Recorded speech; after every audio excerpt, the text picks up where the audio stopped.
Welcome to 3 Minute Thoughts. So, I've been cautious about this. Is a topic I want to talk about for a while, but I've been cautious about talking about it because definitely trigger warning. Just putting that out there right now. But let's talk about rule of thumb. Now, it's a common phrase which origins go back centuries, and it just means, generally speaking, or generally talking about, just a vagueness.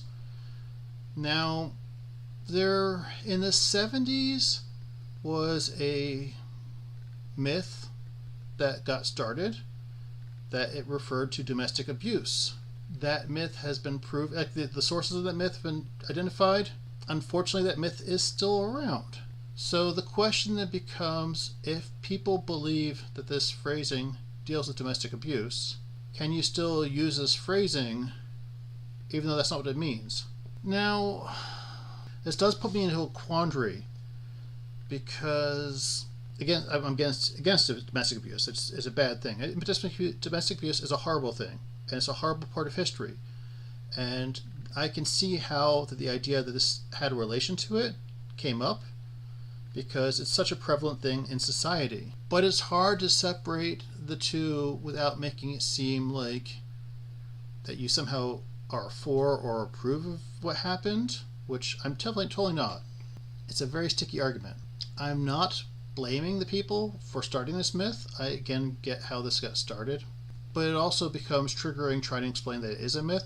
So if something's triggering, yeah, this video is like not going. Again, I told you this is a very sticky topic because how do you go and explain that? I just feel that if you're going to use this phrase, you should be aware of your audience that you're with. And I always now catch myself whether I should use this phrase or not, and I tend to try to switch it whenever I can to generally speaking or something of that nature, because I know that this phrase is triggering for some, and I know the history of it. So I try to be respectful to people who might be triggered. I hope that someday this phrase doesn't trigger them. I don't have a good answer here. I think generally everyone needs to, for themselves, decide whether this is a phrase they want to use or not, and just be aware that some people will be triggered by it, even though the origins of that trigger aren't valid. Well, I mean, the origins are valid because the trigger is valid, but it's based in mythology as opposed to reality. Yeah, again, no good answers. So hopefully maybe someone out here has a good answer. Let me know in the comments. Have a good day.